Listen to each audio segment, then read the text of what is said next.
गरीब साध साध सब नेक हैं, आप अपनी ठोरे, जो सतलोक ले जाएंगे वो साधु कोई और।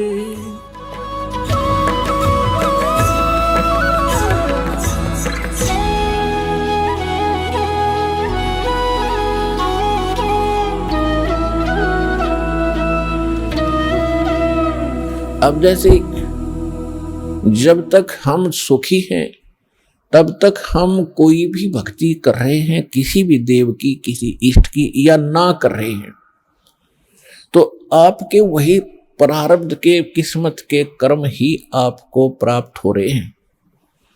जैसे किसी ने इन्वर्टर की बैटरी चार्ज कर रखी है, वह फुल हो ली और फिर चार्जर लगाया नहीं, तो वह फिर भी काम कर रही है। चार्जर हटा रखा है, चार्जर है ही नहीं आसपास भी, और ना चार्ज लगाने की कोई बिजली उपलब्ध है, तो फिर भी वो चल रही है, खूब काम कर रही है, पंखे भी, लाइट भी खूब चल रही है। तो जब तक वो बैटरी चार्ज है तब तक तो नो प्रॉब्लम, और जब वो बैटरी होगी डिस्चार्ज फिर प्रॉब्लम, नथिंग एल्स। तो पूर्व जन्म के जिसके जितने संस्कार, पुण्य कर्मी, जितने उसने बैटरी चार्ज कर रखी है, कोई प्रधानमंत्री बना है, कोई राष्ट्रपति बना किसी देश का, कोई आईएएस, आईपीएस, डॉक्टर, इंजीनियर, जज, या कोई सेठ बना है, कोई अच्छा किसान बना है, कोई अच्छा दुकान चल रही है, कोई वैसे किसी के बच्चे अच्छे हैं, कोई नौकरियां प्राप्त है, तो ये उनकी पिछले जन्म की बैटरी चार्ज है, वही चल रही है, आगे चार्जर नहीं है।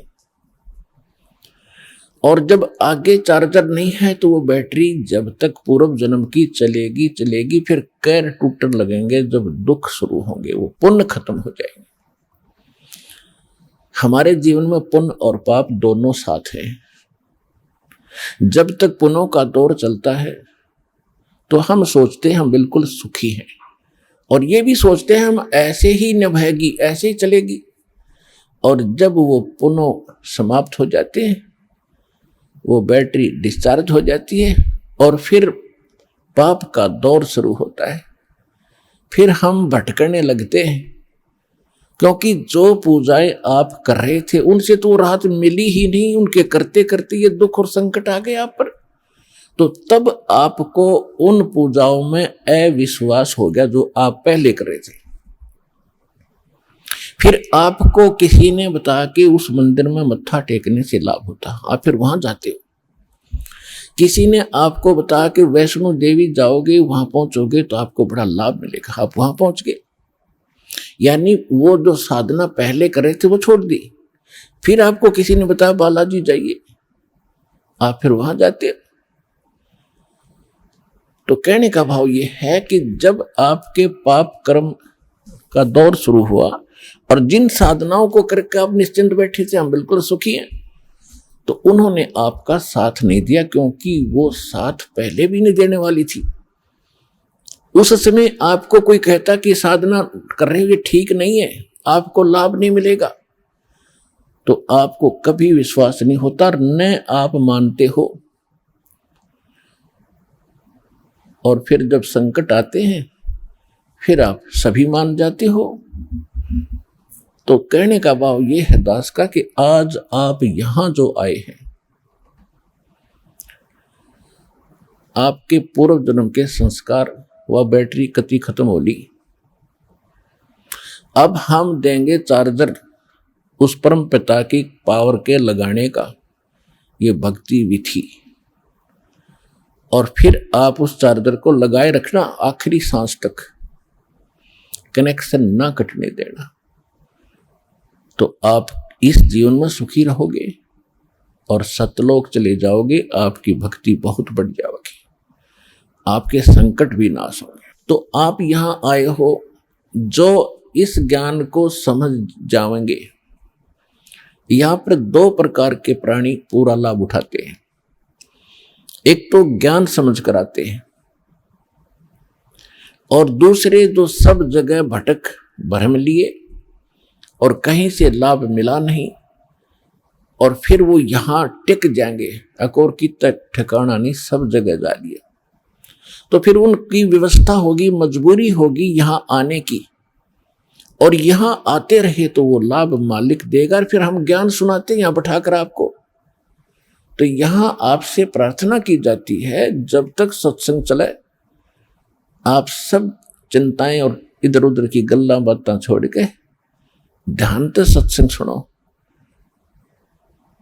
चाहे कोई रोगी है, चाहे कोई संकट है किसी प्रकार का, आप एकाग्रचित्त होकर सत्संग सुनोगे तो राहत मिलेगी और ये ज्ञान ग्रहण होगा।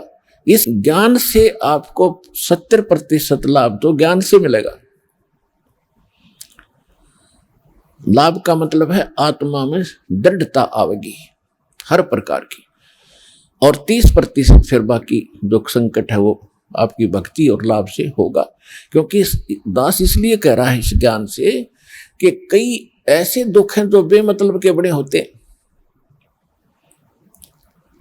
अब कबीर साहब कहते हैं, कबीर मैं तो जब डरूं ये मेरे ही संग हो, भाई मौत बुढ़ापा आपदा ये सब काहू को हो।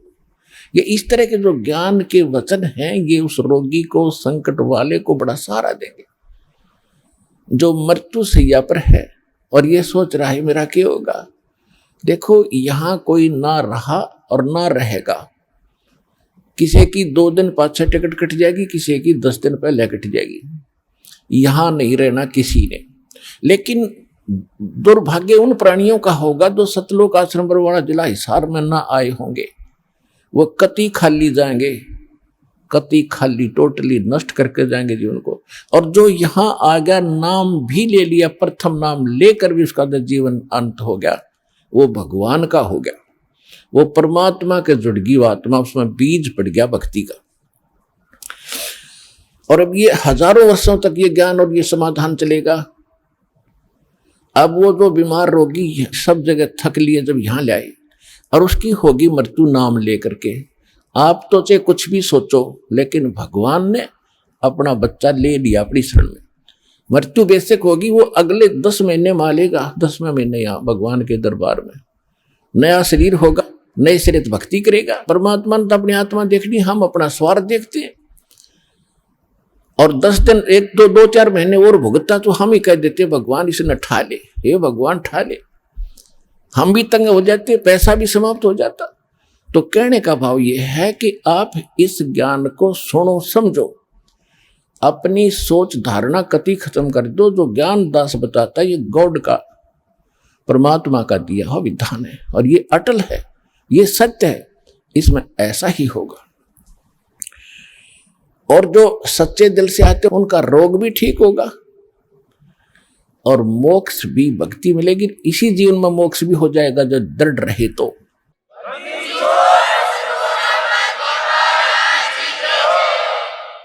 इसके अतिरिक्त और भी बहुत सी, क्योंकि ये विधान है भगवान का और आप हो बच्चे पहली कक्षा दूसरी तीसरी के, इब जैसे कानून की किताब को तीसरी चौथी कक्षा का बालक कैसे समझ पाएगा।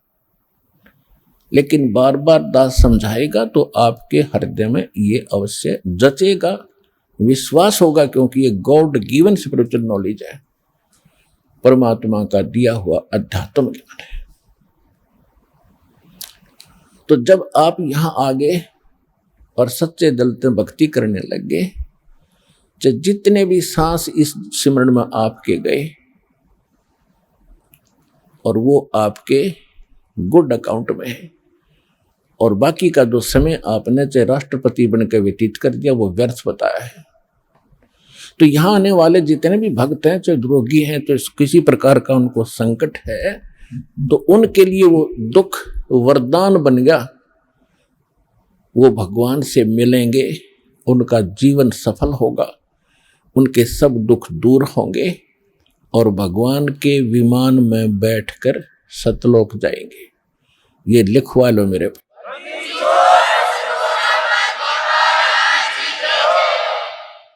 अब इन बातों से आप जी को बड़ी दृढ़ता आवेगी, ये सच्चाई है।